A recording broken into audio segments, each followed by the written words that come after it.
ಆಗ್ತಾನೆ ಅಂತ ಹೋದರೆ ತಹಶೀಲ್ದಾರು ದಲಿತರ ಮೇಲೆ FIR ಮಾಡಿಸ್ತಾರೆ. ಪೊಲೀಸ್ ಅಧಿಕಾರಿಗಳಿಗೆ ರಾಜಕಾರಣಿಗಳಿಂದ ಧಮಕಿ ಹಾಕ್ಸ್ಬಿಟ್ಟು ನಮ್ಗೆ ಇದು ಮಾಡಿಸ್ತಾರೆ. ನಾವೇನು ಮಾಡೋದು?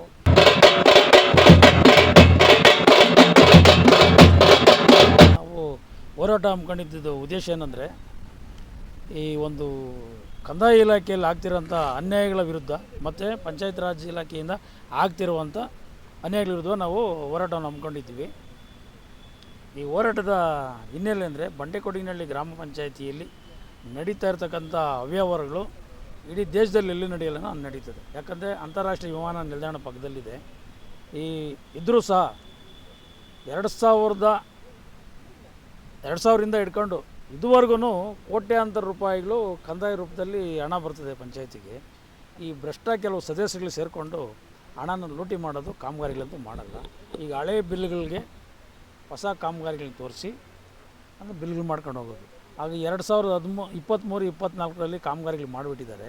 ಈಗ ಹೊಸ ಆಕ್ಷನ್ ಪ್ಲ್ಯಾನ್ಗಳಲ್ಲಿ ಅದೇ ಕಾಮಗಾರಿಗಳಿಗೆ ಸೇರಿಸಿ ತಿರ್ಗಿ ಒಂದೊಂದು ಕಾಮಗಾರಿಗಳಿಗೆ 5 ಲಕ್ಷ ಅಂತೇಳಿ ಸುಮಾರು 30ರಿಂದ 40 ಲಕ್ಷಗಳು ವ್ಯಯ ಮಾಡಿ ಸರ್ಕಾರಕ್ಕೂ ಮೋಸ ಮಾಡಿ, ಜನಗಳಿಗೂ ಮೋಸ ಮಾಡಿ, ಈ ಭ್ರಷ್ಟ ಅಧಿಕಾರಿಗಳ ಜೊತೆಗೆ ಒಬ್ಬ ಅಲ್ಲಿ ಬಿಲ್ ಕಲೆಕ್ಟರ್ ನಾಗರಾಜ್ ಅಂತಿದ್ದಾನೆ, ಎಲ್ಲರಿಗೂ ಕೊಡೋದು ಅವನೇ ಮಾಹಿತಿಗಳು ಕೊಡೋದು. ಸರ್ ನೀವು ಇದು ಹಿಂಗೆ ಮಾಡಿ ಅನ್ನೋದು, ಅದರಲ್ಲಿ ಇಷ್ಟು ಪರ್ಸೆಂಟೇಜ್ ಕಮಿಷನ್ ಹೊಡ್ಕೊಂಡು ಹೋಗೋದು. ಅದರಲ್ಲಿ ಒಬ್ಬ ನಂದನ್ ಅನ್ನೋನೊಬ್ಬ ಗುತ್ತಿಗೆದಾರನ ಕರ್ಕೊಂಬಂದ್ಬಿಟ್ಟು ಈ ಅಧಿಕಾರಿಗಳೆಲ್ಲ ಸೇರಿಕೊಂಡು 15% ನಮ್ಮ ಕಮಿಷನ್ಗಳು ಕೊಡಬೇಕಂತೇಳಿ ಮಾತಾಡ್ಕೊಂಡು, ಇನ್ನು ಅಮಾಯಕ ಕೆಲವು ಗುತ್ತಿಗೆದಾರರು ಇದ್ದರು ಅವ್ರನ್ನ ಬಿಟ್ಬಿಟ್ಟು ಈಗ ನಂದನ್ ಅನ್ನೊಬ್ಬ ಯಲಂಕದಿಂದ ಕರ್ಕೊಂಬಂದ್ಬಿಟ್ಟು ಕಾಮಗಾರಿಗಳು ಕೊಟ್ಟು ಕೆಲಸಗಳು ಮಾಡಿಸ್ತಾರೆ. ಅದು ನಮ್ಮದೇ ಆದಂಥ 25% SC/ST ಅಮೌಂಟ್ ಇದೆ. ಆ ಅಮೌಂಟಲ್ಲಿ ಏನಾರ ಇವರು ಕೆಲಸಗಳು ಮಾಡಬೇಕಾದ್ರೆ ನಮ್ಮ ದಲಿತರ ಕಾಲೋನಿಗಳಲ್ಲಿ ಮಾತ್ರ ಮಾಡಬೇಕು. ಈ ದಲಿತರನ್ನು ಇಲ್ಲಿದ್ದರೆ ಅಲ್ಲಿ ತೋರಿಸ್ಬಿಟ್ಟು ಇನ್ನೆಲ್ಲನೂ ಜನರಲ್ಲಾಗೂ ಕೆಲಸ ಮಾಡ್ಕೊಂಡು ಹೋಗ್ತಾರೆ.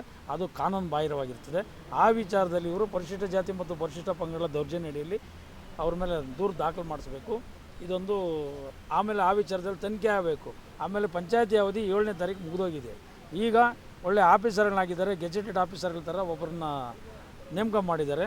ಗೋವಿಂದರಾಜ್ ಅಂತೇಳಿ ಒಳ್ಳೆ ಉನ್ನತ ಅಧಿಕಾರಿಗಳು ಬಂದವರು. ಆ ಅಧಿಕಾರಿಗಳಿಗೆ ಈಗ ಹಸ್ತಾಂತರ ಮಾಡ್ತಾರೆ. ಅಧ್ಯಕ್ಷರ ಬದಲು ಅವರು ಈಗ ಕಾರ್ಯನಿರ್ವಹಣೆ ಮಾಡ್ತಾರೆ. ಅವ್ರಿಗೂ ನಾನು ಸಲಹೆ ಕೊಡ್ತೀನಿ. ನೋಡಿ, ನೆನ್ನೆವರೆಗೂ ಏನಾಗಿತ್ತೋ ಗೊತ್ತಿಲ್ಲ. ಇವತ್ತಿನಿಂದ ಏನಾದರೂ ನೀವು ಚೆಕ್ಗಳು ಸೈನ್ ಹಾಕೋದು, ಸಾರ್ವಜನಿಕರಿಗೆ ತೊಂದರೆ ಮಾಡೋದಲ್ಲಿ ಏನಾರು ಆಗಿದ್ದಂದರೆ ನಾವು ಆ ವಿಚಾರದಲ್ಲಿ ಮಾಹಿತಿ ಹಾಕಿ ಕಲೆಕ್ಟ್ ಮಾಡಿ ಡಾಕ್ಯುಮೆಂಟನ್ನು ತೊಗೊಂಡು ತನಿಖೆಗೆ ಹಾಕಿಸ್ತೀವಿ. ತಪ್ಪಿಸಿದಾದ್ರಲ್ಲಿ ನೀವೇ ಜವಾಬ್ದಾರಿಯಾಗಿರ್ತೀರ ಅಂತೇಳಿ ನಾನು ಅವ್ರಿಗೆ ಖಂಡಿತವಾಗಿ ಈ ಹೋರಾಟದ ಮೂಲಕ ನಾನು ಎಚ್ಚರಿಕೆ ನೀಡ್ತಾ ಇದ್ದೀನಿ. ಇದು ಬಂಡೆಕೊಡಿನಹಳ್ಳಿ ಗ್ರಾಮ ಪಂಚಾಯತಿಯಲ್ಲಿ ನಡೀತಾ ಇರೋಂಥದ್ದು. ಈ ವಿಚಾರದಲ್ಲಿ ನಾನು ಹಲವಾರು ಹೋರಾಟಗಳು ಮಾಡಿದ್ರು ಸಹ ಈಗ ಮಾನಗೆಟ್ಟಂಥ ಅಧಿಕಾರಿಗಳು ಅದ್ರ ಬಗ್ಗೆ ಗಮನ ಹರಿಸ್ತಾ ಇಲ್ಲ. ತಿನ್ನೋರಿಗೆ ಬಿಟ್ಬಿಡ್ತಾರೆ. ಇವರೆಲ್ಲ ಒಂದೇ ಕೈ ಹಿಡಿತಲ್ಲಿರ್ತಾರೆ ಈ ಪಂಚಾಯತ್ ರಾಜ್ ಅಲ್ಲಿ ನಡೆಯುವಂಥ ಅಧಿಕಾರಿಗಳು. ಅದು ಇದರಲ್ಲಿ ನಾನು ಖಂಡಿಸ್ತೀನಿ. ನಂತರ ಬಂದುಬಿಟ್ಟು ಕಂದಾಯ ಇಲಾಖೆಯಲ್ಲಿ ಈ ಕಂದಾಯ ಇಲಾಖೆಯಲ್ಲಿ ಆಗ್ತಾ ಇರೋಂಥ ಅನ್ಯಾಯಗಳು ನೋಡ್ಕೊಂಡ್ರೆ ನಿಜವಾಗಿ ಯಾರು ಕಂಟ್ರೋಲ್ ಮಾಡೋಕ್ಕಾಗ್ತಾಯಿಲ್ಲ. ಈ ಯಲಂಕದಲ್ಲಿ ಶ್ರೇಯಸ್ ಅಂತ ಒಬ್ಬ ತಹಶೀಲ್ದಾರ್ ಬಂದವನೇ, ಅವ್ನು ಸರಿಯಾಗಿ ಆಫೀಸಲ್ಲಿ ಕೂತ್ಕೊಳಲ್ಲ. ಅವನೇನು ಮಾಡ್ತಾನಂದರೆ ಈ RI VIಗಳು ಮತ್ತು ಡೆಪ್ಟಿ ತಹಶೀಲ್ದಾರ್ 4-5 ಜನಗಳನ್ನೆಲ್ಲ ನೇಮಕ ಮಾಡ್ಕೊಂಡು ಎಲ್ಲೆಲ್ಲಿ ಏನಾಗ್ತದೋ ಸರ್ಕಾರಿ ಜಾಗಗಳಿರ್ತದೋ ಆ ಜಾಗಗಳನ್ನ ಬೇರೆ ಇಲಾಖೆಗಳಿಗೆ ಖಾಸಗಿಯವರಿಗೆ ಹಸ್ತಾಂತರ ಮಾಡೋದು. ಆಮೇಲೆ ಪಾಣಿ ಆಗಿರ್ತದೆ. ಪಾಣಿ ಆಗಿದ್ದಂಥ ಸಂದರ್ಭದಲ್ಲಿ ಒಂದು ಏನು ಮಾಡ್ತಾರೆ ಅಂದರೆ MRO ಈ ದಾಖಲೆಯಲ್ಲಿ ಈ ದಾಖಲೆ ಪ್ರಕಾರ ಬಂದ್ಬಿಟ್ಟು ಇದು ನೀವು ಯಾರು ಮಾಡೋಕ್ಕಾಗಲ್ಲ. ಸರ್ವೆ ನಂಬರು 72 ವೀರಪ್ಪ ಬಿನ್ನು ಲೇಟು ವೆಂಕಟರಮಣಪ್ಪ ಅಂತೇಳಿ 3 ಎಕರೆ ಗ್ರಾಂಟ್ ಆಗಿರ್ತದೆ. ಈ MR 21 ಬಾರು 8/2017 ಅವರೇ ಪಾಣಿ ಮಿಟೇಷನ್ ಅವರೇ ಸರ್ಕಾರನೇ ಮಾಡಿರ್ತಾರೆ. ವೀರಪ್ಪನವ್ರ ಜಮೀನಲ್ಲಿ ಯಾರೋ ಕೂಲಿ ಮಾಡೋರು ಅಲ್ಲಿ ಕಾಂಪೌಂಡ್ ಆಗ್ತಾನೆ ಅಂತ ಹೋದರೆ ಅಲ್ಲಿಗೆ ಕೂಲಿ ಮಾಡ್ಕೊಂಡೋಗಿ ಅವನು ಅಂತಿದ್ರೆ ಅವ್ರ ಮೇಲೆ ಇವನು RI VI ಮತ್ತು ಡೆಪ್ಟಿ ತಹಶೀಲ್ದಾರು ಮತ್ತು ಇವ್ರು ಕುಮ್ಮಕ್ಕೆ ಕೊಟ್ಟು ತಹಶೀಲ್ದಾರು ದಲಿತರ ಮೇಲೆ FIR ಮಾಡಿಸ್ತಾರೆ. ಅದು FIR ನಂಬರ್ 29/2026. ಅದು ನಕಲಿ. ಅದು ಯಾಕಂದರೆ ಅವ್ರು FIR ಮಾಡೋಕ್ಕೆ ಇವ್ರಿಗೇನು ಅಧಿಕಾರ ಇದೆ? ಸರ್ಕಾರಿ ಜಾಗಲಾಗಿದ್ದಲ್ಲಿ ಸರ್ಕಾರಿ ಜಮೀನನ್ನ ಇವ್ರು ನೋಡ್ಕೊಂಡು ವ್ಯವಸ್ಥಿತವಾಗಿ ಇರಬೇಕಾಗಿತ್ತು. ಇವರು ಸುಮ್ಮನೆ ಅಲ್ಲಲ್ಲಿ ಹೋಗ್ಬಿಟ್ಟು ಅವ್ರ ಮೇಲೆ ದಲಿತರ ಮೇಲೆಲ್ಲ FIRಗಳು ಮಾಡಿದ್ರೆ ಇವರು ಯಾವ ರೀತಿಯಲ್ಲಿ ಇವರು ನ್ಯಾಯ ಕೊಡ್ತಾರೆ ಅಂತ ಗೊತ್ತಿಲ್ಲ. ಇದು FIR ಮಾಡ್ತಾರೆ ಚಿಕ್ಕಜಾಲ ಪೊಲೀಸ್ ಸ್ಟೇಷನಲ್ಲಿ.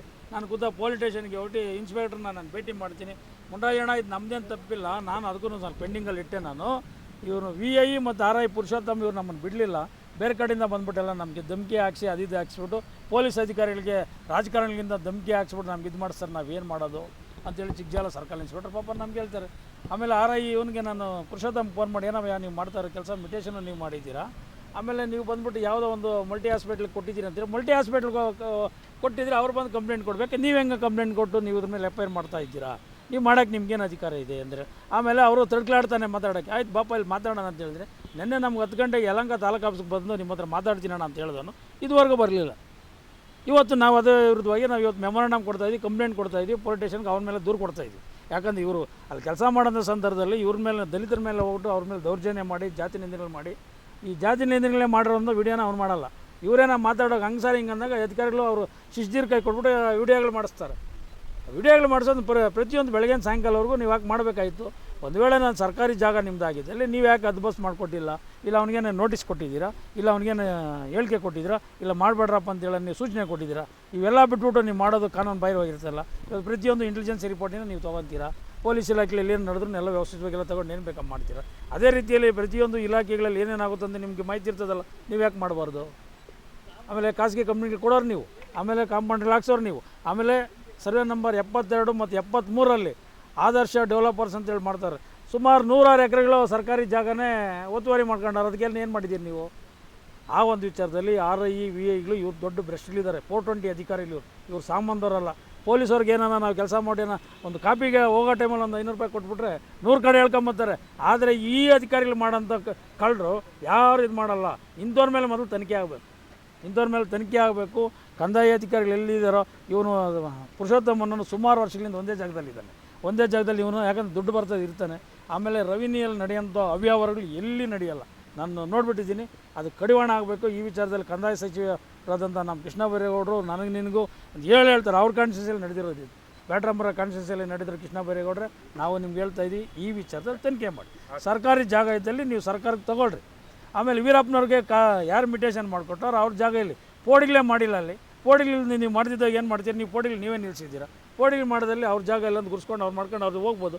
ನೀವು ಅದನ್ನು ಹೊರತುಪಡಿಸಿ ಬೇರೆ ಬೇರೆ ಪಾಪ ಅಮಾಯಕರ ಮೇಲೆ ನಿಮ್ಗೆ ಯಾರು ಕಂಪ್ಲೇಂಟ್ ಕೊಟ್ಟು ವೀರಪ್ಪನ ಮೇಲೆ ಎಫ್ ಐ ಆರ್ ಹಾಕಿ. ನಾವು ಬೇಡ ಅಂತ ನಿಮ್ಗೆ ಹೇಳ್ತಾ ಇಲ್ಲ. ಈ ಬೇರೆ ಅಮಾಯಕರ ಮೇಲೆ ದಲಿತರ ಮೇಲೆ ಯಾಕೆ ನೀವು ಎಫ್ ಐ ಆರ್ ಹಾಕ್ತೀರಾ? ಅದು ನಮ್ಗೆ ಇಷ್ಟ ಇಲ್ಲ. ಅದು ಇಮಿಡಿಯೇಟ್ಲಿ ಅದನ್ನ ತಿರುಗೊಳಿಸ್ಬೇಕು. ಆನಂತರ ಈ ಎಫ್ ಐ ಆರ್ ವಿಚಾರದಲ್ಲಿ ಏನಾರ ಪೊಲೀಸರು ಏನಾರ ನಮ್ಮನ್ನೇನೋ ಬಂಧಿಸಿದಂದರೆ ನಾವು ತಾಲೂಕು ಆಫೀಸಿಗೆ ಕಾನೂನು ಚೌಕಟ್ಟಲ್ಲಿ ಮುತ್ತಿಗೆ ಹಾಕ್ತೀವಿ, ಮೆಮೊರಾಂಡಮ್ ಕೊಡ್ತೀವಿ. ಆಮೇಲೆ ನಾವು ಕಾನೂನು ಚೌಕಟ್ಟಲ್ಲಿ ಈ ಒಂದು ವ್ಯವಸ್ಥೆಯಲ್ಲಿ ನಾವು ಹೋರಾಟ ಮಾಡ್ತೀವಿ. ಇವತ್ತು ಮೆಮೊರಾಂಡಮ್ ಕೊಡ್ತೀವಿ. ಮೆಮೊರಾಂಡಮ್ ತೊಗೊಂಡು ಒಂದು 2-3 ದಿನದಲ್ಲಿ ಏನಾದರೂ ನಮಗೆ ನ್ಯಾಯ ಸಿಕ್ಕಿಲ್ಲ ಅಂದರೆ ಇನ್ನೂ ಉಗ್ರವಾದ ಇವತ್ತು ತಮಟೆ ಚಳವಳಿನ ಸಖತ ಮಾಡ್ಬೇಕಂತಿದ್ದೀವಿ. ಇನ್ನೂ 2 ಗಂಟೆಗೆ ನಮ್ಮ ಹೋರಾಟ ಇರೋದು.